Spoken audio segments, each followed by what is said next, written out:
Polynomial को जो लिखने का तरीका होता है, यानी किसी भी बहुपद को ऐसे हम लिख रहे हैं इसको a not x power n minus not plus a1 x power n minus 1 plus a2 x power n minus 2 dot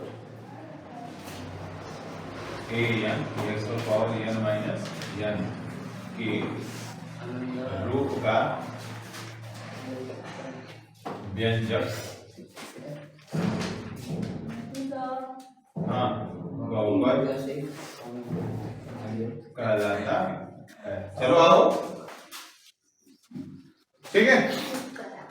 यानी इस रूप का कोई भी व्यंजक दिख जाए बहुपद नहीं है, बहुपद है, बहुपद कहलाता है, ठीक है। यानी इस रूप का कोई भी व्यंजक बहुपद कहलाएगा, ठीक है। और बहुपद को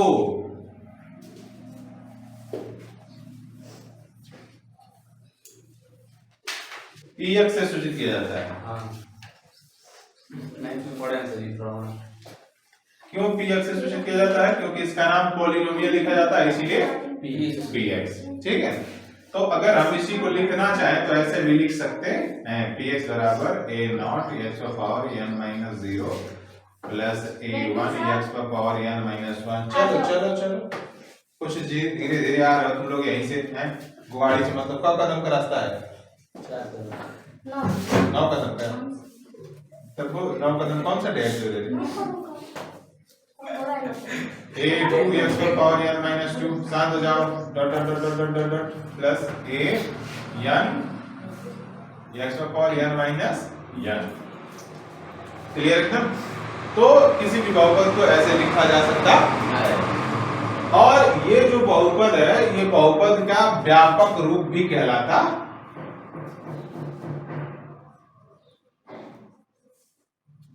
ठीक है।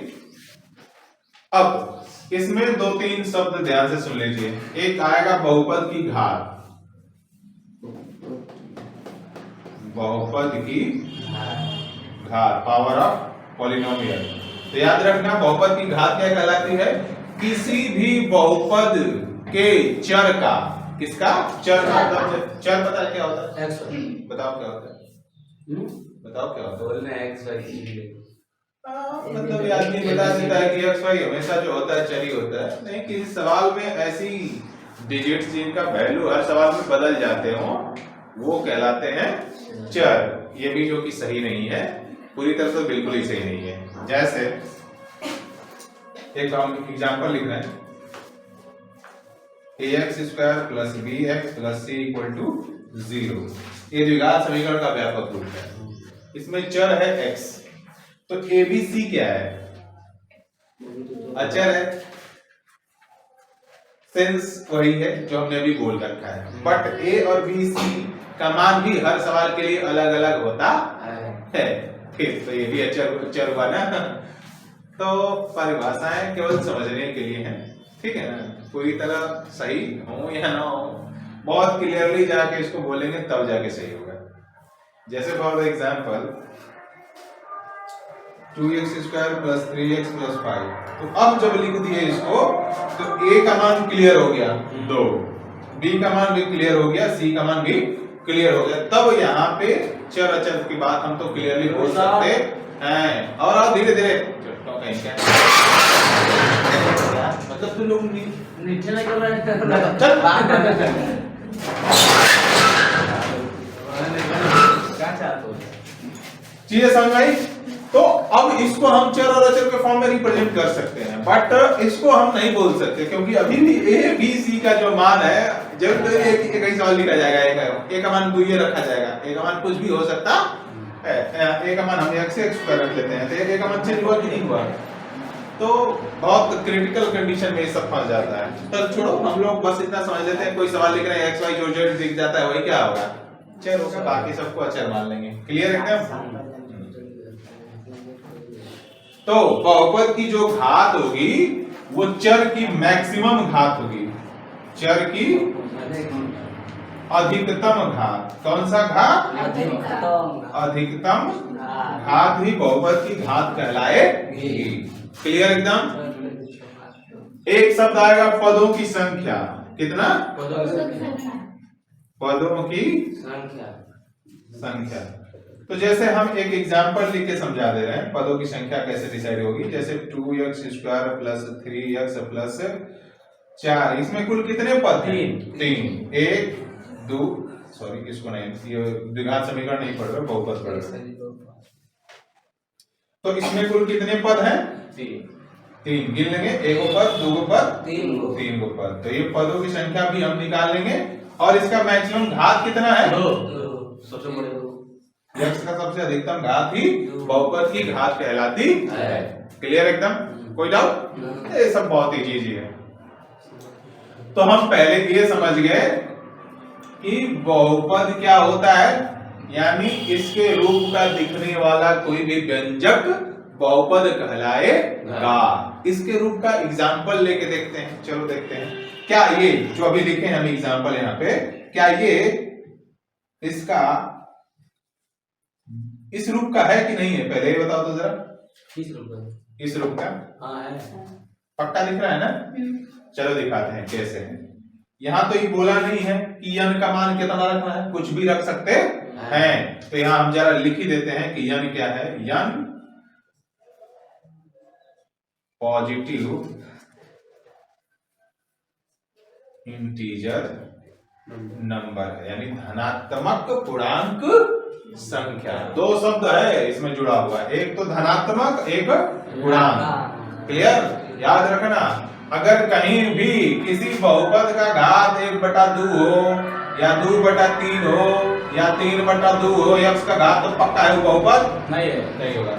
पूर्णांक होना चाहिए। क्या होना चाहिए? पूर्णांक होना चाहिए। अगर कहीं भी x का घात -1 दिख गया, x का घात -2 दिख गया, तो ये भी पूर्णांक, अरे सॉरी बहुपद नहीं होगा, क्योंकि धनात्मक भी बोला है। दोनों क्लियर हुआ? दोनों टॉपिक। पहले तो पॉजिटिव होना चाहिए, दूसरा इंटीजर नंबर होना चाहिए। ये दोनों जब तक नहीं रहेगा तब तक इसको हम बहुपद नहीं बोल रहे हैं। क्लियर एकदम। दूसरा, इसमें जो A1 A2 A3 ये जो भी है यहाँ पे, ठीक है ना? ये पहला था A0 A1 डॉट कमा A2 कमा A3 dot dot dot dot AN। कौन सी संख्या है? रियल नंबर है, यानी ये जो भी है वास्तविक संख्याएं हैं। तो एक बात क्लियर समझ लो, तुम्हारे लेवल तक जो भी संख्याएं लिखी जाती हैं वास्तविक संख्याएं लिखी जाती हैं। काल्पनिक संख्याओं से तुम्हारी भेंट 10 में नहीं हो रही है, इंटर में होगी। अभी 10 तक तो तुमको रियल नंबर ही पढ़ना है, काल्पनिक संख्याओं से भेंट नहीं, रत्ती भर के बराबर नहीं होगा ही नहीं, एकदम होगा ही नहीं, भुला जाओ। ठीक है, कहीं भी आपको ऐसे नहीं दिखने को मिलेगा। रूट के अंदर -4, ये जहां दिख जाए समझ लो एक काल्पनिक संख्या है। इंटर में पढ़ना है। और इंटर में ऐसे नहीं पढ़ना है, इसके बदले में आयोटा लगा देंगे। आयोटा क्या होता है? ना हो, आयोटा को आई से दर्शाते हैं, इसको ऐसे लिख सकते हैं। देखो 4 गुणे -1, -4 है ना भाई। भ्रम में पड़ल बोल ठीक है, कोई दिक्कत। इसको एक संख्या से रिप्रेजेंट करते हैं जिसे हम बोलते हैं आई, और इसी को बोलते हैं आयोटा। आयोटा यानी आई बराबर -1 ऐसे नहीं, इसको थोड़ा और निकाल देते हैं, एक गड़बड़ बता दिए हैं। ऐसे लिख सकते हैं 4 गुणे √-1। गुणा करोगे तो -√4। इसको बोलते हैं आई। ये 4 का वर्गमूल 2 निकल जाएगा और ये गुणे आई, तो ये हो गया 2i। ये हो पूरी की पूरी काल्पनिक संख्या है। ठीक है, काल्पनिक संख्या तो इंटर में मिलेगा, घबराओ नहीं। फिलहाल हम वास्तविक संख्याओं पर बात कर लेते हैं। तो ये बात तो क्लियर हो गई कि हमारा जो पावर है x का वो कैसा होना चाहिए, पॉजिटिव होना चाहिए, और दूसरा पूर्णांक संख्या होना चाहिए। और इसके आगे जैसे 2 हुआ, 3 हुआ, 4 हुआ, तो ये तीनों क्या हैं? रियल नंबर्स हैं। क्लियर एकदम? यानी जाहिर सी बात है जो भी संख्या होगी वास्तविक संख्याएं ही होंगी। रियल नंबर मतलब बच्चों का वास्तविक संख्या। सही है? पॉजिटिव इंटीजर नंबर मतलब धनात्मक पूर्णांक संख्या। धनात्मक पूर्णांक संख्या। क्लियर? इतना चीजें क्लियर हुई कि नहीं हुई? तो इसका मतलब है हम डिसाइड कर सकते हैं कि ये सारे जो भी लिख लोगे ना, जैसे कि इस टाइप का कुछ भी लिख लो, घात कितना भी हो, ये हमेशा इसी रूप के होगा ही होगा। देख लो कुछ भी लिख लो, एक एग्जांपल था, दूसरा लिख लो, px बराबर ये है कि नहीं है? है। x का मैक्सिमम घात कितना है? कुछ नहीं है, तो 1 है। इसके आगे कितना छुपल है? एक बात खत्म, उसके पीछे लिखने की कोई जरूरत ही नहीं है। तो एक आइगो में काम खत्म। n का मान मैक्सिमम कितना भाई? 1 टेबल टर्म लिखा है, समझ में आया कि नहीं है?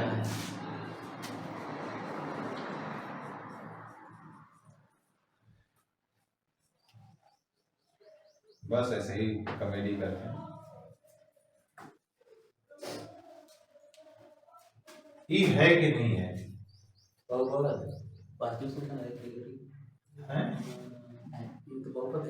कॉमेडी बस बोली है, करते सेम सेम लिख के।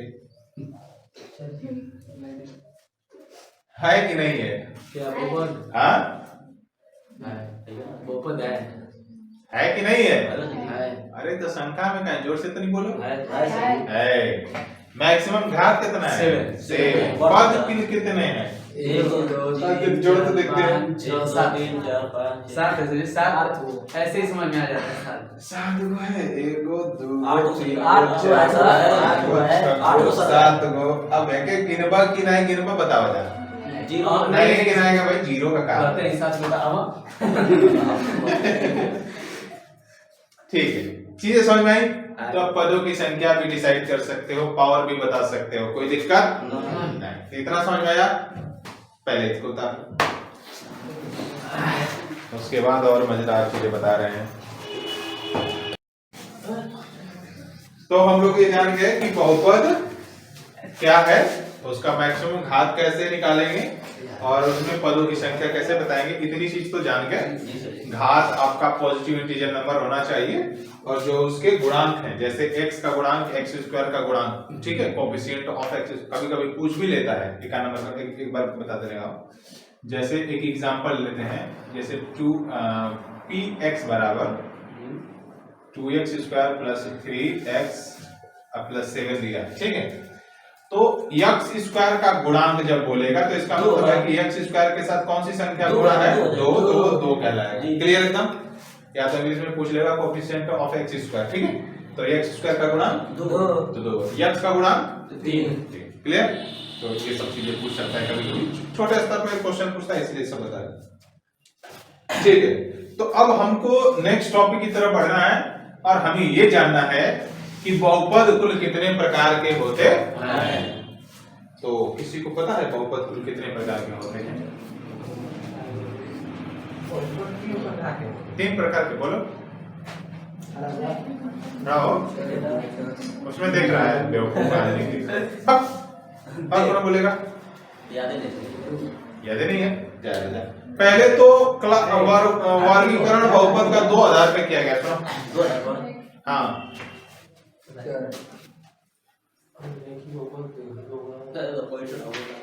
बहुपद का वर्गीकरण एक तो घात के आधार पर, घात के आधार पर, और दूसरा पद के आधार पर। इसका क्या मतलब है? घात के आधार पर बहुत सारा बन सकता है।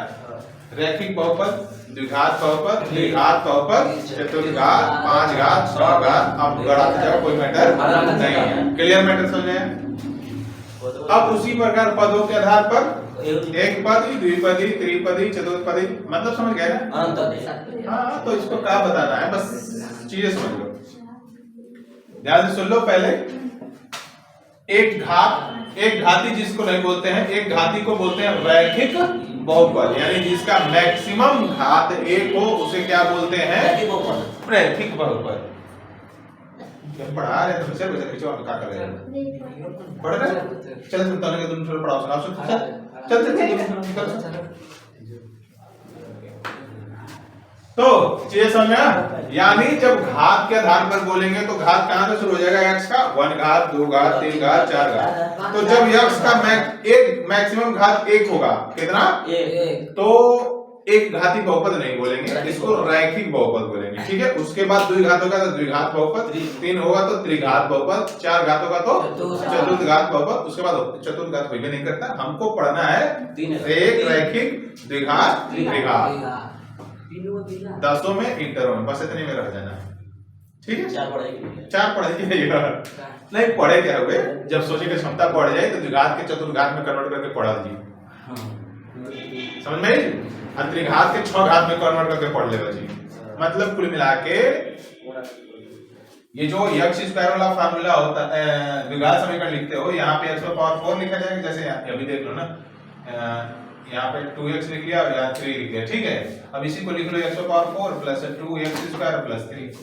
अब यहाँ पे कहोगे कि सर x का मैक्सिमम पावर 4 है तो इसके सॉल्यूशन भी 4 को होंगे सही बात है होगा भी होगा कोई दिक्कत नहीं है इसमें और इसमें कुछ ज्यादा अंतर है वह नहीं यहाँ पे हम मान लेंगे कि y का मान लेट y बराबर x स्क्वायर y बराबर x स्क्वायर तो ये हो जाएगा y स्क्वायर ये हो जाएगा 2y प्लस 3 कुल हल सॉल्यूशन इसके जैसा हो जाएगा बट लास्ट में जब हुआ y बराबर x स्क्वायर करोगे तो y का दुद्दू को मान निकल जाएगा मैटर समझ में आया तो हम पढ़ेंगे आगे चल के जितना मन उतना बना सकते हैं कोई दिक्कत नहीं है लेकिन 10 और इंटर तक तो 3 तक पहला दूसरा यानी रैखिक बहुपद द्विघात बहुपद त्रिघात बहुपद बस उतने पढ़ना है क्लियर एकदम इंटर में जाओगे तो इसका वेरिएशन थोड़ा सा आगे पीछे करके दिखा देगा और तुमको समझ में भी आ जाएगा कि नहीं हम कितना भी बना सकते हैं ठीक तो घात के आधार पर हमें 3 पढ़ना है क्या लिखना पड़ेगा समझ गए ना तो सब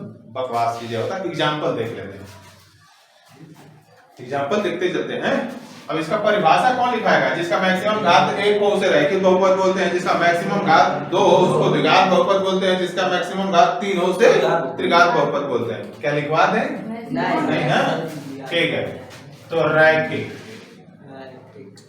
तो एग्जांपल के तौर पर देखो px हम बराबर क्या लिख रहे हैं x + 1 लिख दिए तो x का मैक्सिमम घात यहाँ कितना 1 तो इसका मतलब क्या है रैखिक बहुपद है क्लियर एकदम दूसरा द्विघात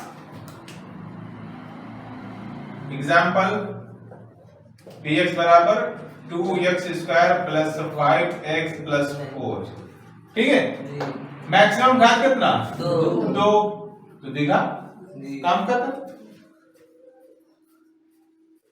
त्रिघात बहुपद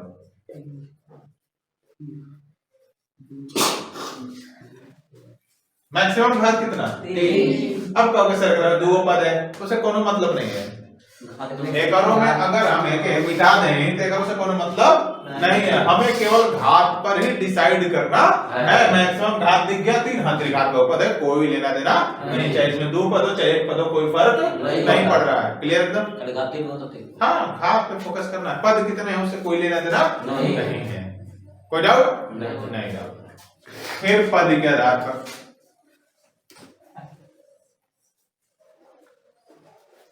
तो इसमें भी हमको 3 ही पढ़ना है एक पदी द्विपदी त्रिपदी चतुर मतलब समझ गए ना मतलब कि बकवास सब चीजें हैं एक पद तो एक पदी कहेंगे 2 पद रहेगा 2 पदी कहेंगे 3 पद रहेगा 3 पदी कहेंगे अच्छा ये देख लो भाई कब पदी है अबे एक पद है इसमें कुल कितना पद है 2 कुल का पद है समझ में आया वही तरह एक पदी में हम क्या ये सब पढ़ा रहे हैं मेरे को अच्छा नहीं लग रहा है देखो काम खत्म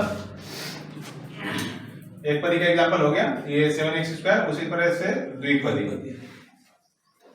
एग्जांपल ले लो px बराबर कुछ भी लिख लो 2 + 3x या दूसरा एग्जांपल ले लो 3x स्क्वायर प्लस चाहे 4 कर लो और यहाँ 2x स्क्वायर कोई दिक्कत 2 पद है काम खत्म यहाँ पे त्रिपदी में कितना होगा 3 को पद होगा ठीक है जी सर लिख दीजिए चलो अरे छोड़ो ना लाओ लिख देते हैं तो ये कि माना ठीक लगे तो 3 तो निकाल लेता ठीक है, एक पद हो गया। तो ये पदों के आधार पर भी डिसाइड कर सकते हो, जिसमें 4 पद रहेगा वो क्या कहलाएगा? चतुर्पदी। समझ में आया? कोई डाउट? चतुर्घाती भी हो सकता है, ठीक है ना, लेकिन हम लोगों को पढ़ना नहीं है, तो इतना बस समझ में आया। कोई दिक्कत? अब देखो दो चीजें बच रही हैं, एक अचर बहुपद और दूसरा शून्य बहुपद। चर बहुपद, अचर बहुपद का मतलब उस पूरे बहुपद में एक कोई संख्या होगा, जैसे कि x बराबर केवल जैसे 7 लिखा दिया, तो इसमें चर का घात 0 होने की वजह से इसकी वैल्यू 1 हो जाती है, और इसके साथ जो 7 है उसमें कोई बदलाव नहीं होता है, तो इसको बोलते हैं अचर बहुपद। क्लियर एकदम? कहीं भी px बराबर कोई संख्या दिख जाए, कोई भी संख्या, एनी रियल नंबर अगर दिख जाए तो वो क्या कहलाता है? अचर बहुपद कहलाता है। क्लियर एकदम? और दूसरा है लास्ट में शून्य बहुपद, तो जिसका घात से लेना देना कुछ भी नहीं है, पद से लेना देना कुछ भी नहीं है, कुल मिला के टोटल कितना हो? 0 हो, वही क्या कहलाएगा? शून्य बहुपद। एक बात बताओ, शून्य बहुपद अचर बहुपद कहलाएगा कि नहीं कहलाएगा? क्योंकि शून्य भी तो अचर होता है, शून्य बहुपद अचर कहलाएगा, लेकिन टोटल अचर शून्य बहुपद कहलाएगा ना। केवल एक कंडीशन में कहलाएगा, जब टोटल वैल्यू कितनी हो जाए? 0 हो जाए। क्लियर मैटर समझ में? कोई डाउट? ठीक है, ये हल्का फुल्का जानकारी है। अब इसमें दिया है कि नहीं दिया है जरा खोजना पड़े, ठीक है? हाँ, थोड़ा पढ़ोगे विस्तार से तो दिखेगा कि कहीं शून्य बहुपद का नाम जिक्र किया है कि नहीं किया है। अगर नहीं किया तो कोई बात नहीं, किया तो देख लेना, हमको थोड़ा दिखाना कल, ठीक है? अब आते हैं इसके एक्सरसाइज 1 पे, यानी बहुपद के शून्यकों का ज्यामितीय अर्थ। ज्यामितीय अर्थ का क्या मतलब है? ध्यान से सुनो। अगर किसी भी बहुपद का ज्यामितीय अर्थ से उसके हलों की संख्या या उसके शून्यकों की संख्या ज्ञात करनी हो तो कैसे ज्ञात करेंगे? सीधा सीधा, मैं इस पे ज्यादा टाइम नहीं लूंगा, आपको बस एक ट्रिक बताता हूं, ध्यान से सुनो। रुको अपना मत देखो बच्चा, नहीं देखा, एक कोई सवाल है जो हमको सवाल लिखा गया है कि नहीं लिखा गया कोई मतलब नहीं है, एक ग्राफ दे रहे हैं, ठीक है, और पूछ रहा है कि बताइए इसके कुल कितने हल होंगे। हल कौन से होंगे नहीं पूछ रहा है, हल कितने होंगे। जैसे x² प्लस 2x प्लस 3 है तो द्विघात समीकरण है, तो द्विघात समीकरण में जब भी हम हल करेंगे x का क्या वैल्यू निकलता है? 2 ठो। तो वहां से पता है ना कि एक द्विघात समीकरण को जब भी हल करेंगे तो x का क्या वैल्यू निकलेगा? 2। त्रिघात समीकरण होगा और जब हल करेंगे तो x का वैल्यू क्या निकलेगा? 3 को। रैखिक समीकरण होगा या रैखिक बहुपद होगा, उसको हल करेंगे तो यहाँ x की वैल्यू क्या निकलेगा? 1 को। क्लियर एकदम? तो उसी प्रकार से हम ग्राफों द्वारा भी बता सकते हैं कि किसी सवाल के जो ग्राफ दिए गए हैं उनके ग्राफ को देखकर बताया जा सकता है कि उनके हल कितने होंगे। जैसे इस ग्राफ को देख के हम एकदम क्लियरली बता सकते हैं कि इसका हल 2 होगा। क्यों? क्योंकि x अक्ष को यह जितनी बार काटता है उतनी ही हल उस सवाल का होता है। क्लियर एकदम? अगर कोई एक ग्राफ बना है और उसको केवल एक बार काटे, इसका क्या मतलब है? उसका एक बार है। क्लियर एकदम? वाई वाला काटे उससे कोई लेना देना नहीं है। x अक्ष को जितनी बार काटे वो उसके हलों की संख्या को रिप्रेजेंट कर रहा होता है। कोई डाउट? तो एक्सरसाइज 1 जरा खटाखट बता दीजिए, हो गया काम खत्म। बताओ बोलो। पहला 2 और दूसरा का 2 और पहला से कहा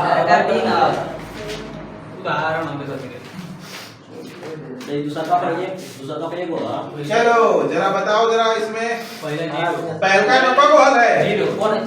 बहुत बढ़िया। दूसरे का 1, तीसरे का 2।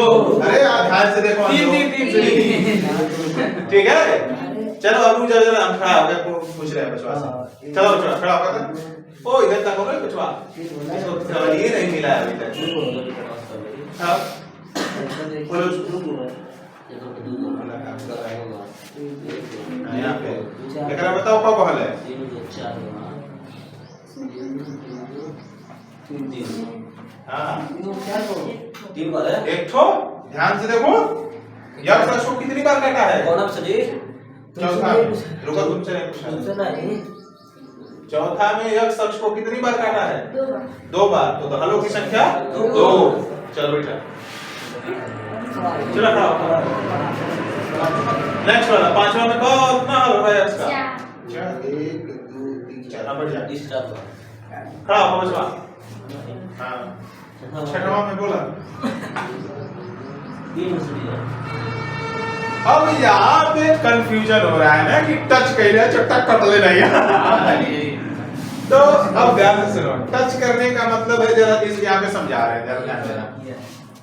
वो देखो इधर इधर देखो कि ऐसे डोरी लटकल है ना इसको हम पकड़ के ऊपर खींच रहे हैं तो ये कहाँ आ जाएगा? इधर आ जाएगा थोड़ा सा तभी भी थोड़ा नजदीक नजदीक काटेगा और जरा एक ऐसा समय आएगा कि जाके यहाँ पे दोनों आपस में मिल जाएगा तो दोनों वैल्यू क्या हो जाएगा? एक हो जाएगा। यानी वो है दो अलग अलग लेकिन दोनों का मान सेम है तो वो एक ही गिनाएगा कि दो अलग अलग गिनाएगा? अरे 3 3 दो वाले बोलेंगे या 3 एक वाले बोलेंगे क्या फर्क पड़ रहा है? समझ में आया? तो जितना बार टच करे उसकी संख्या एक ही लेंगे ना कि 2 लेंगे। तो कब बार काटा है कब बार टच किया है? एक बार काटा है 2 बार टच किया है तो कुल मिला के हलों की संख्या 3। देखो आंसर में 3 दे लेके 5 दे ले दिया ऐसे 3 दिया ठीक है समझ में आया ना? वैसे होगा एग्जैक्टली 5 और ऐसे समझ क्योंकि ये दोनों वैल्यू आके एक जगह मिल गई है। समझ में आया? तो 2 वैल्यू आके जब मिला तो दोनों का मान क्या हो गया? सेम हो गया बराबर हो गया। इसीलिए दोनों को अलग अलग ना लेकर के एक हो लेकिन रियलिटी में वो 2 ही होंगे अलग अलग होंगे। जैसे कभी तुम लोगों ने निकाला होगा द्विघात समीकरण में तो तुम लोगों को यक्ष का मान दोनों सेम आया होगा तो इसका क्या मतलब हो गया? यक्ष का द्विघात समीकरण पर यक्ष का मान एक हल हुई कि 2 हल हुई? देख लो द्विघात समीकरण 2 द्विघात समीकरण में 2 हल होते हैं एकदम क्लियर है ना? कोई डाउट है? नहीं डाउट है। लेकिन मैं क्या समझा रहा हूँ यक्ष का घात मतलब यक्ष का मान निकालने पर दोनों अल्फा और बीटा का मान दोनों ही सेम आ जाए तो क्या कहोगे? के बराबर है यक्ष का एक ही वो हल निकल गया नहीं दोनों निकला दोनों बराबर है खाली। समझ में आया? वही समझा रहे हैं तो उसे कोई लेना देना नहीं है बस समझो कि जो टच किया है उसको इक्वली लिया जाएगा। तो इसका मैक्सिमम सॉल्यूशन कितना होगा? 3 को हमें तीनों को गिनना है लेकिन अगर इस तरह समझे तो कुल कितना निकाला गया होगा? 5 को निकाला गया होगा जिसमें से 2 का बराबर बराबर आया होगा। क्लियर एकदम? तो चैप्टर खत्म। पहला तो मजाक में खत्म कर दिया है।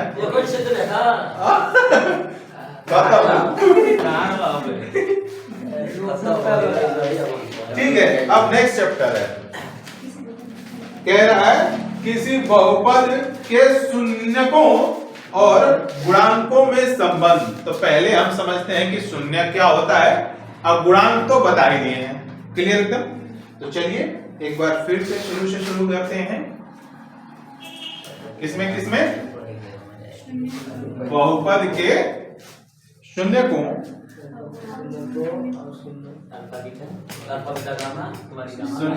तथा क्या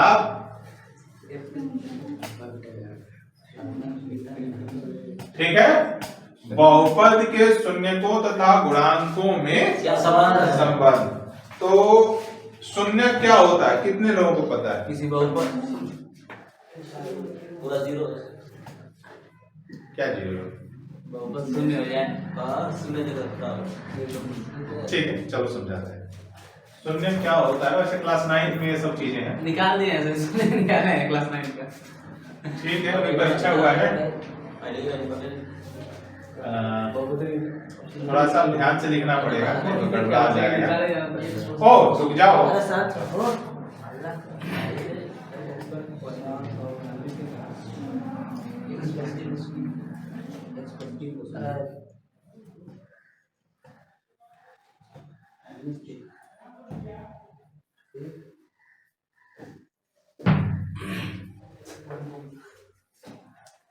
उम्मीद है कि सही लिखा होंगे। सही है। अब यक्स का मान कुछ ऐसा रखो कि पूरा का पूरा px बराबर 0 हो जाए। तो चलो रख के देखते हैं। यक्स बराबर एक बार 0 रखते हैं, तो यहाँ p 0 का मान रखो, तो 2 गुणे 0 का स्क्वायर माइनस 3 गुणे 0 plus 1, 0 minus 0 plus 1 equal to 1। तो क्या यहाँ पर टाइम हो गया? ठीक है, ध्यान से सुनो, कोई बात नहीं। तो यहाँ पे px का मान कितना आया? 1 आ गया। इसका मतलब x बराबर जो हमने 0 यहाँ पे px में रखा था, ये इसका शून्य नहीं होगा। क्लियर एकदम? चीजें समझ में? अगर कोई वैल्यू रखने पर px का मान 0 नहीं आता है तो शून्य नहीं होगा। नहीं होगा। अब 1 रखते हैं, तो 2 गुणे 1 का स्क्वायर माइनस 3 गुणे 1 प्लस 1। ठीक है, तो ये हो गया 2 एकम 2, अरे 1 का स्क्वायर 2 बार मतलब 1, 2 एकम 2 2, 3 एकम 3 3 प्लस 1। प्लस वाले को पहले जोड़ो, तो ये हो गया 3 2 1 3, तो ये आ गया। तो यानी x बराबर हमने जब 1 पुट किया इसमें तो px कितना आ गया? 0। इसका मतलब x बराबर 1, px का शून्य होए। क्लियर एकदम? समझ में? अब दूसरा क्वेश्चन यहाँ पे हम कैसे जानेंगे कि x बराबर 1 ही रखेंगे तो ही शून्य होगा? इस प्रश्न का जवाब बाद में दिया जाएगा। 1/2 भी रखेंगे तो शून्य आ जाएगा। 1/2 नहीं आएगा तो आ जाएगा सर जी, शून्य आ जाएगा। देखिए ना अच्छे से। अच्छा 1/2 x के मान पे मतलब रखेंगे 1/2 आ जाएगा।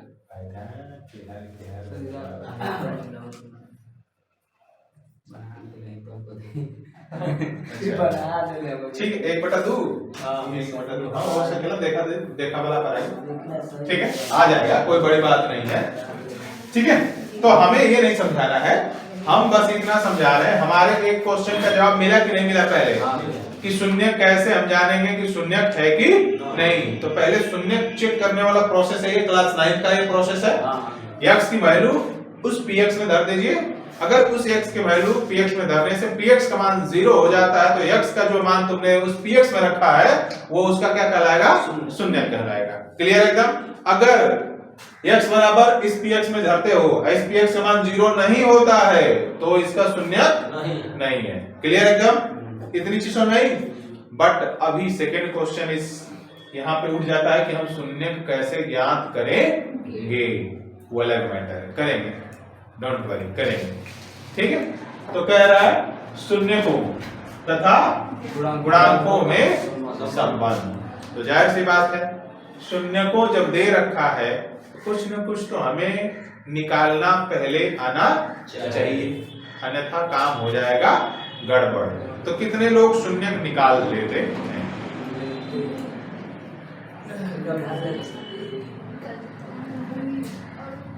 बड़ी स्लो मशीन में तो लो नहीं। ठीक है, तो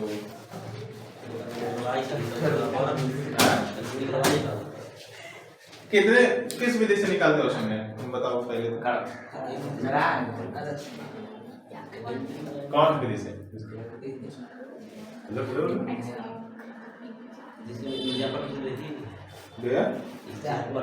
एग्जाम्पल में अरे नाम बताओ अगर सेस्फल प्रमेय द्वारा एक होता है। हाँ, एक तो सेस्फल प्रमेय द्वारा। सेस्फल प्रमेय द्वारा के तरह समझाइए हमारा। अरे सर एक द्विघात समीकरण होता है, उससे भी निकल जाता है। -b plus minus √b square minus 4ac/2a होता है। अच्छा, फार्मूला से। हाँ, तो उससे निकल जाएगा। वो द्विघात समीकरण में पड़ेगा। F 9th में पढ़े हम। होकर नाम मतलब भाई। F 9th में पढ़े हम, उससे चलिए। ठीक है, द्विघात समीकरण वाले फार्मूले का यूज नहीं करना है। पहली बात कि बहुपद हम लोग पढ़ रहे हैं, तो बहुपद, ओह सुनो ध्यान से, बहुपद में आपको केवल एक प्रोसेस का यूज करना है, गुणनखंड प्रोसेस। अरे हाँ, ठीक है, वो जो फार्मूला बता रहे हो द्विघात समीकरण में 3 तरीके से हल करना सिखाएंगे हम। द्विघात समीकरण को, तो फिलहाल में उधर भटकने की जरूरत नहीं है। जहां जिस प्रोसेस के लिए लिमिट बाउंड्री धैले है ना वो जगह खेलो। अब मान के चलो फुटबॉल का खेल में हाकी लेके थोड़ी जाओगे, मतलब ना फील्ड में खेलेंगे, फील्ड में तो खेलते हैं, हाकी लेके हम जेबे एगो का नाम बैट लेके जाइए नहीं, ठीक है ऐसा थोड़ी बात बाकी बैट के मामला पर फुटबॉल नहीं चाहिए जेबे करी, लेकिन एक मतलब ही कौन सी बात है और यानी कि मुंह हाथ थोड़े क्या तो चीजें मैटर करती हैं, लगेगा काम हो जाएगा, लेकिन हमें उतना ही बाउंड्री के साथ खेलनी है जितना नियम कानून इस चैप्टर के लिए दे रहे हैं, ठीक है। तो आई होप आज के लिए रहने देते हैं, ठीक है ना। और आप लोग थोड़ा सा घर पे इसको पढ़ के आइएगा, और जेकरा पास किताब हो के दूसरों किताब वो लेके तनी आवे, ठीक है। किसी के पास हो तो जरा लेके आओ। हाँ कल 7 बजे आइए आप लोग। इसको थोड़ा गिरा दो बेटा। हाँ चलो चलो चलो चलो थोड़ा गिरा था कि बस छोड़ दो, ठीक है। एक्सरसाइज हम लोग 2.2 कल पढ़ रहे थे, जिसका पहला क्वेश्चन पहले का पहला हल करवा दिया था। आज दूसरा बता देते हैं पहले का, ठीक है। और ध्यान से, और जो लोग बनाए, कितने लोग बनाए हैं वैसे? 1 2 चलो ठीक है, आ जाओ इसी तरह उठाना नहीं होगा, ठीक है। तो जो लोग नहीं आए वो थोड़ा सा तकलीफ झेलें। इतना बड़ बेवकूफ है, क्या बोले हम, जाए तो वीडियो बन बंद करके बता दीजिए। हाँ सर जी, दूध का। अच्छा तो हमें जरी क्या बोल हो जाए ना, 4x² माइनस 4x प्लस 1, ठीक है। दूसरा बता रहे हैं। हाँ ये एक्सरसाइज 2.2 के पहले क्वेश्चन का दूसरा है। तो आपको क्या करना है, पहले शून्यक निकालना है और उसके बाद उनके शून्यकों का उनके गुणांकों के साथ संबंध बताना है। क्लियर एकदम? तो चलिए कल बताए थे, फिर आज वही क्वेश्चन। कल ये क्वेश्चन मैंने बता रखा है, आगे चलो चलो जल्दी चलो, पहले उठा रहा है चलो, ठीक है। तो मैं आज केवल पूछूंगा, बैठ जाओ सब, वो और थोड़ा नीचे गिरा दो थोड़ा सा ताकि और बस, ठीक है। तो कल कितने लोग आए थे? हम चलिए आएंगे। हाँ खड़ा हो। तो जब द्विघात समीकरण में हम गुणनखंड प्रोसेस यूज करते हैं तो सबसे पहला स्टेप क्या होता है? कितने लोग बताएंगे? पहले वाले संति वाले में गुणा। बहुत बढ़िया, पहले वाले और आखिरी वाले, आखिरी वाला भी प्लस है, पहले वाला भी प्लस है, तो गुणा कर देंगे। कितना हो जाएगा बच्चा? 4x²। उसमें से मैंने क्या बोला था, केवल संख्या वाले को, केवल संख्या वाले का लॉसा लेते हैं। तो 4 का लॉसा 2 2 2 1, ठीक है। तो आप लिख सकते हैं 4 को 1 गुणे 2 गुणे 2। फिर मैंने पेयर बनाने के लिए बोला था, 1 पेयर 2 पेयर 2 पेयर 1 पेयर, ठीक है। इसके अलावा तो बन नहीं सकता। तो 1 गुणे 4, 1 4 जोड़ेंगे तो कितना हो जाएगा? 5 हो जाएगा। 4 में से 1 घटेगा, 3 हो जाएगा, ठीक है। और फिर दूसरा वाला 2 प्लस 2 4 हो जाएगा, और 2 माइनस 2 0 हो जाएगा। चलो, तो इसमें से हमको कौन सा चाहिए? हमको चाहिए 4, और 4 देखिए, और बढ़ जा 4 कौन सा होगा? 2 प्लस 2, यानी ये वाला सारा का सारा गड़बड़ हो गया, ये वाला सही है। बट हमको चाहिए -4। तो हमको ये तो पता है कि 2 लेंगे, लेकिन -4 कब आएगा? जब ये भी माइनस हो और ये भी माइनस हो। माइनस माइनस जोड़ेंगे तो -4 आ जाएगा। अब -2 का गुणा -2 के साथ करेंगे तो +4 आ जाएगा। क्लियर एकदम? यानी जो हमको चाहिए था वो मिल गया। तो हम तोड़ कैसे लेंगे? ये हो जाएगा 4s² minus 2s minus 2s plus 1। और मैंने बताया था इसमें से कॉमन करेंगे, जो कॉमन हो सकता है। बताइए इसमें से क्या कॉमन होगा? तो क्या बचेगा -1। यहाँ क्या कॉमन होगा -1, ठीक है। और इसको हम px बराबर लिख के चलेंगे, ठीक है ना। हाँ चलो,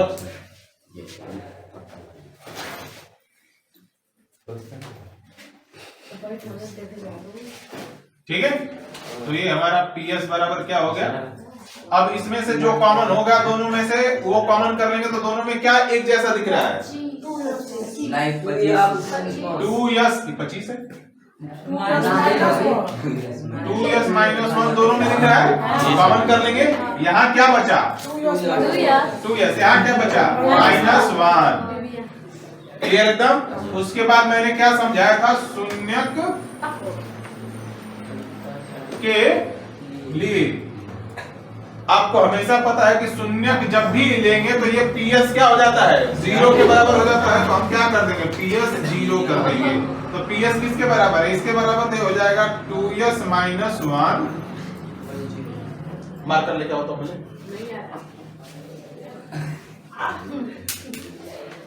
ठीक है। तो दोनों अलग अलग कर लो, 2s -1 इक्वल टू 0 और 2s -1 इक्वल टू 0। तो 2s बराबर 1, s बराबर 1/2। ये बोले ले आ रहा था क्या सर जी, नहीं लिखी है नहीं वो तरफ के वाह आया ना,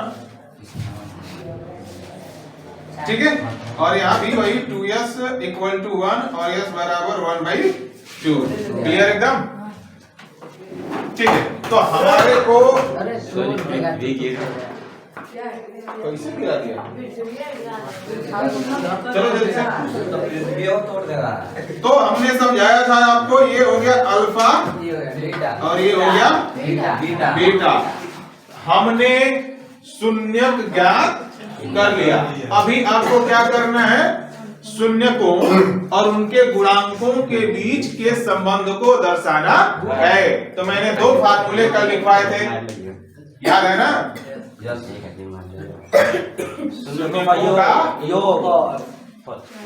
योगफल। तो चलो जोड़ देते हैं alpha plus beta. Alpha plus beta what 1/2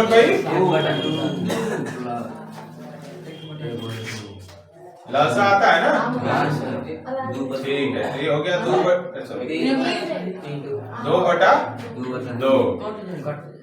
रुको रुको रुको, घबराओ नहीं।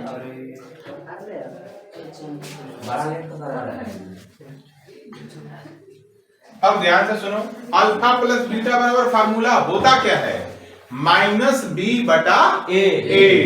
तो जरा ध्यान दो, तो -b क्या है -4 और ये क्या है 4। तो जरा ध्यान से देखना, मैं जो करने वाला हूं अभी, ये तो 2 है, कटा के 1 लिख दो, कोई फर्क नहीं पड़ रहा। आप कहोगे कि हम इसको 1/1 लिख लेते हैं, कोई दिक्कत नहीं, 1/1 ही लिख लो। पर हमें 4/4 चाहिए, क्योंकि -b/a ये वो फार्मूला होता है ना। तो हमें अगर इसके बदले में अंश और हर में 4/4 से गुणा कर ले तो क्या दिक्कत है, कट के तो एक ही आना है। क्या हमने इसके मान में कोई बदलाव किया, नहीं किया। अब बात आती है, बट अभी भी गड़बड़ है। क्या गड़बड़ है, हमको ये माइनस चाहिए। तो अब ऊपर वाला प्लस है, तो ये कौन सा हमने माइनस लिख दिया, ये भी तो प्लस ही है ना। माइनस माइनस प्लस, अरे होता है कि नहीं होता है, होता है। नहीं सेरू खड़ा रहेगा, खड़ा रहो। ये क्या है बच्चों वालों, -4 क्या है, यश का गुणांक। तो बोलो यश का गुणांक।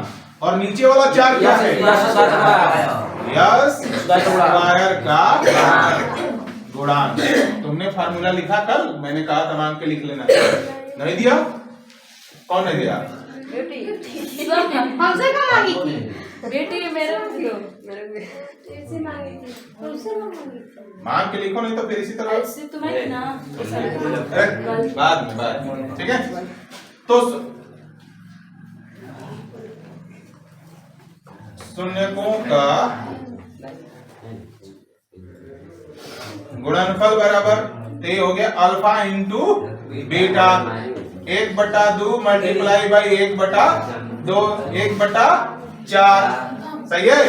तो जरा ध्यान दो, एक क्या है अचर पद, 4 क्या है एक्स स्क्वायर का गुणांक। तो फार्मूला एकदम सही है ना, यही फार्मूला पढ़ाए थे ना, अचर पद बटे यस स्क्वायर का फार्मूला याद आया। अल्फा इंटू बीटा बराबर अचर पद बटे में यस स्क्वायर का गुणांक, यस की जगह पर यक्स था। जी सर जी। ठीक है, कोई दिक्कत नहीं है। और यहाँ अल्फा प्लस बीटा बराबर माइनस यक्स का गुणांक बटे में यक्स स्क्वायर का गुणांक। फार्मूला एकदम क्लियर है। तो क्या उनके शून्यकों और उनके गुणांकों के बीच संबंध दर्शाया गया कि नहीं दर्शाया गया? हो गया। और यहाँ पे निकाला गया है। तो आपको पूरे पहले सवाल के 6 क्वेश्चनों में आपको केवल यही प्रोसेस करना है। आप पहले से गुणनखंड निकालना जानते हैं? नहीं निकालना जानते हो? निकालना जानते हो ना, कोई दिक्कत नहीं है। फिर फार्मूला खाली 2 को लिखना है, दूसरे इस्तेमाल के लिए लोग काम हो जाएगा। आओ जाओ चलो, अल्फा प्लस बीटा बराबर है, फार्मूला है अल्फा प्लस बीटा बराबर है अल्फा इंटू बीटा बराबर है। बात खत्म। नहीं और है, ज्यादा लिखवाए हैं। अगर कोई भी संख्या गायब हो, जैसे u स्क्वायर वाला टर्म है, u वाला टर्म है, अचर पद क्या है? गायब है, नहीं है ना। तो इसका मतलब अगर हम इसमें प्लस 0 जोड़ दे तो क्या बिगड़ जाएगा? कुछ भी नहीं। तो इसी तरह से जो आपका क्वेश्चन नंबर 5 है उसमें t वाला टर्म गायब है, तो 0 इंटू टी लिख के रख देंगे तो क्या बिगड़ जाएगा? कुछ भी नहीं। तो हमारा द्विघात बहुपद बन जाएगा कि नहीं बन जाएगा? ठीक है। तो लेट हम मान लेते हैं पी यू क्या दे रखा है, 4u square plus 8u plus 0। Clear एकदम। उसके बाद हमें क्या करना होता है कि गुणनखंड करना होता है, बट हम गुणनखंड नहीं करेंगे इस वाले प्रक्रिया में। जब 2 ठो होता है तो नहीं करते हैं। क्यों नहीं करते हैं? जब ये वाला प्रोसेस दिया हो तो 0 को लिखने का कोई मतलब तो बनता नहीं है, तो छोड़ देते हैं। 4u square plus 8u। अब हमारा टोटल जो उद्देश्य है वो कॉमन करने पर आएगा। 4u तो यहाँ बचेगा u प्लस 2। ठीक है, एक सिंपल सा प्रोसेस हो गया। अब अगर आप चाहें कि नहीं हम गुणनखंड करबे करब, नहीं हम मन में नहीं हम गुणनखंड करबे करब, कोई बात नहीं, कर लो, क्या दिक्कत है। 0 इंटू 4 काम खत्म। तो उस तरह से तो बनने से रहा नहीं बनेगा ना। तो उस तरह से जब नहीं बनेगा तो हमारे पास एक ही चीज है, यही वाला। समझ में आया कि नहीं है? जो कॉमन करना है वो कर लेंगे, कोई दिक्कत। अब हमें शून्य के लिए आपको पता है कि क्या होता है, कभी भी शून्य तब निकलता है जब ये 0 होता है। तो ये ले लीजिए। अब PU बराबर हमने कितना निकाल रखा है, 4u प्लस 2 इक्वल टू 0। तो ये हो गया 4u इक्वल टू 0 और दूसरा क्या हो गया u प्लस 2 इक्वल टू 0। तो u बराबर तो 0 हो गया, 0/4 0 हो जाएगा और u बराबर क्या हो जाएगा -2। क्लियर एकदम। तो अल्फा बराबर कितना हो गया 0 और बीटा बराबर कितना हो गया -2। क्लियर एकदम। अब शून्य को फिर वही चेक करेंगे कि जो हमारे शून्यक हैं वो उनके गुणांकों से रिलेशन रख रहे हैं कि नहीं रख रहे हैं। ठीक है, तो पहला फार्मूला अल्फा प्लस बीटा बराबर -b बटा में शून्यकों का योगफल बराबर अल्फा प्लस बीटा। तो ये हो गया 0 प्लस -2, तो कुल मिला के -2। इसके बटे में कुछ नहीं तो एक तो ये होता है, कोई दिक्कत। बट हमको क्या चाहिए फार्मूला, जरा अल्फा प्लस बीटा बराबर हमने क्या लिखवा रखा है, बटा में अल्फा प्लस बीटा बराबर फार्मूला लिखा रखा है -b बटा a। अल्फा इंटू बीटा बराबर फार्मूला लिखा रखा है c बटा a। तो जरा ध्यान दीजिए, हमको अल्फा प्लस बीटा बराबर क्या चाहिए, -b बटा a चाहिए। b क्या है 8 है, a क्या है 4 है। तो अगर हम 4 से ऊपर और नीचे गुणा कर देंगे तो 8 4 मिल जाएगा कि नहीं मिल जाएगा? तो एक काम करते हैं, -2/1 मल्टीप्लाई बाई 4/4, तो ये हो गया -8/4। यानी हमारा जो फार्मूला है वो बन गया कि नहीं बन गया? तो इसका मतलब हम क्या लिख सकते हैं, -8 क्या है, u का।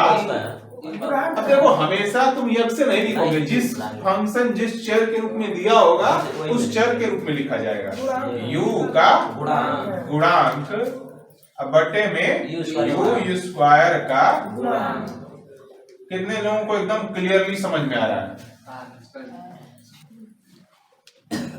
समझ लो क्या करते हैं। अब फिर दूसरा है शून्यकों का गुणांक, शून्यों का गुणन फल बराबर अल्फा इंटू बीटा। ठीक है, तो अल्फा इंटू बीटा बराबर व्हाट? ये है 0 इंटू -2, कुल मिला के 0। 0 के बटा में 1 तो ही करेगा, कुछ नहीं तो 1 है ना, क्या दिक्कत है? पर हमको क्या चाहिए, 0 बटा में 4 चाहिए। तो हम एक काम करते हैं, 0/1 मल्टीप्लाई 4/4, हो गया 0/4। कोई दिक्कत रत्ती भर भी दिक्कत है क्या? नहीं ना। हाँ, तो 0 क्या था, मैंने समझाया था ना, क्या? अब बट्टा में 4 क्या है? कंफ्यूजन कहाँ आया, समझ में आया? ये बीच ये वाला टर्म तुमने नहीं लिखा था, इसलिए ये चीजें डिसाइड नहीं हो पा रही थी। क्लियरली एकदम समझ में आया? ठीक है, उतारो। कितना लोग, चलो साथ। तो हमारे को दे रखा है t बराबर क्या, t स्क्वायर 15 -15। तो अगर आप इसको लिखना चाहें तो इस रूप में लिख सकते हैं, t square plus 0 into t minus 15। Clear एकदम? ये व्यापक रूप में हमने लिख दिया है। अब इसको हल करते हैं, तो हल करने का जो पहले एक काम कर लेते हैं, थोड़ा सा जैसे सवाल दिया वो उतार लेते हैं पहले। लेट pt बराबर, हम इसको क्या लिख सकते हैं, t square plus 0 into t minus 15। तो ये अब 0 को लिखने का कोई मतलब तो बनता नहीं है, तो ये हो गया ये। क्लियर एकदम? अब ध्यान से सुनो,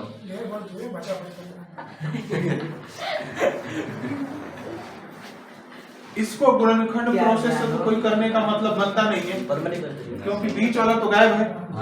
जब बीच वाला गायब है तो जोड़ो घटाओ के 0 मिला तो देंगे, लेकिन फायदा क्या होगा उससे, कुछ होगा तो नहीं। ठीक है, तो इसको हम हमेशा जिसमें t नहीं, t वाले टर्म नहीं हो, इसको इस फार्मूले पे तोड़ो, a square minus b square, क्योंकि पक्का है माइनस ए में होगा ज्यादातर। ठीक है, बट मुसीबत ये है कि ये स्क्वायर के फॉर्म में है, बट ये स्क्वायर के फॉर्म में नहीं है। तो क्या करें, क्या कर सकते हैं? तो कुछ नहीं कर सकते, रूट लगा दे जी। माइनस रूट 15 का होल स्क्वायर करोगे तो 15 आ जाएगा कि नहीं आ जाएगा? तो ये हो गया a minus A square minus b square. Formula क्या होता है, a plus b into a plus b। चलो, तो t माइनस रूट 15 और t प्लस रूट 15। क्लियर एकदम?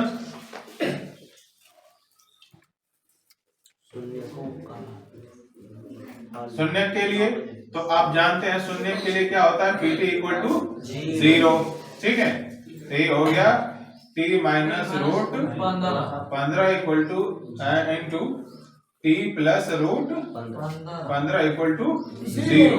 तो ये हो गया t minus root 15 equal to 0 और दूसरा t plus root 15 equal to 0। तो ये हो गया t बराबर रूट 15 और ये हो गया t बराबर माइनस रूट 15। तो अल्फा का मान हो गया रूट 15 और बीटा का मान हो गया माइनस रूट 15। क्लियर एकदम? फिर वही शून्यकों का योग फल बराबर अल्फा प्लस बीटा। ठीक है, तो ये क्या हो जाएगा, रूट 15 प्लस माइनस रूट 15। तो प्लस माइनस जीरो तो घट के क्या हो गया? जीरो। तो जीरो है, ठीक है, कोई दिक्कत नहीं है। तो जीरो के बट्टे में अगर हम 1 तो होगा ही होगा, कोई दिक्कत नहीं है, ठीक है। तो जरा ध्यान दीजिए कि जीरो प्लस है या माइनस है कोई फर्क ही नहीं पड़ रहा है। आगे माइनस लगा लीजिए, इसके मान में रत्ती भर भी परिवर्तन नहीं हो रहा है। अब किसी के दिमाग में चुल मची हो, चुल मचने का मतलब ज्यादा एक्सपर्ट बनने का कोशिश करके ये लिखेगा। इन दोनों में से सही कौन है? दोनों सही है। दोनों सही है, कुल सही हो जाइए। जाऊ छप्पड़ एगो थप्पड़ तो के दुलार है वो निक बा, लातन मुकर खाची वो ठीक बा। मैं आओ पहले और निकल के जा, पहले हम लातन मुकर मार ओकर बाद कहे ठीक है। सही कौन है? कितने लोग इस वाले के पक्ष में हैं? इस वाले के हैं। और कितने लोग इसके पक्ष में हैं? दोनों के पक्ष में रहे तो तू नया खोज कर चल खड़ा। तुझे पता है कि नया खोज का होगा? कौन बात उठे मेरे किधर? हाँ, किधर होगा तुम? हाँ तो हाथ काहे नहीं उठाया? नहीं देख रहा है? बैठ। विकास के माइनस। हाँ, क्योंकि हमेशा तो रवि सर ऐसे ही बताते हैं, पर एक बात रवि सर यो बताते हैं कि जीरो ना तो धनात्मक होता है, नहीं ये वाला जो कंसेप्ट है बकवास वाला है। इसके आगे माइनस लगाओ या ना लगाओ कोई फर्क नहीं पड़ रहा है। इसको इस तरह से लिखने का कोई मतलब नहीं बनता, समझ गया? अगर इसके आगे माइनस लगा दिए हैं तो ये निगेटिव संख्या नहीं है। कभी भी प्लस अगर जीरो लिखा है, चाहे जहाँ माइनस जीरो लिखा है, इन दोनों का मतलब सेम सेम है, ना कि अलग अलग है। ये जीरो है मतलब जीरो है, बात खत्म। Plus minus zero. अच्छा एक बात बताओ, हम तुमको 10,000 रुपया कर्जा दिए, 10,000 रुपया हमको देगा कि नहीं देगा? देगा। हम तुमको 0 रुपया कर्जा दिए, तुम हमको देगा कि नहीं देगा? नहीं देगा। हम कर्जा दिए कि नहीं दिए? पहले नहीं दिए भाई। जीरो पे जीरो मतलब का कुछ नहीं। तो वही बात समझो कि यहाँ पे जो जीरो है वो ना तो पॉजिटिव हो सकता है ना तो निगेटिव। ना तो हम तुमको 0 रुपया दे सकते हैं, ना ही तुमसे 0 रुपया दे सकते हैं। नहीं, कल्पना करो हम दे रहे हैं तो 0 रुपया, कल्पना करो। काल्पनिक संख्या है तो काल्पनिक का क्या लेना? चीजें मैटर समझ गई? जीरो ना तो धनात्मक होता है ना तो ऋणात्मक। अपने सुविधा के लिए आप माइनस लगा लीजिए, कोई दिक्कत नहीं है। तो हमने देख लो क्या लगा लिया, मैंने समझाया था ना। जीरो क्या है? टी का गुणांक है, तो लिख सकते हैं ना माइनस टी का गुणांक, टी का गुणांक बटे में टी स्क्वायर गुणांक। एक क्या है? T square. टी स्क्वायर का गुणांक है। कितने लोगों को समझ में आ रहा है एकदम क्लियरली? के नहीं आता, तुम दोनों में नहीं उठा रहे, ना तो आगे में ना तो आगे में। हम समझेंगे कैसे कि आ रहा है कि नहीं आ रहा है? पूछना है ले, पूछे कि नहीं तो फिर शर्माते रह जाओगे। जा एक बात बता रहे हैं, हमारे बच्चे जो हैं वो लोग जानते हैं कि भाई पढ़ना है तो शर्माना नहीं है, क्योंकि शर्माओगे तो पढ़ नहीं पाओगे फिर। हाँ सही बोला, सबसे ज्यादा तू नहीं शर्माता हूँ, हाउ शर्माता है।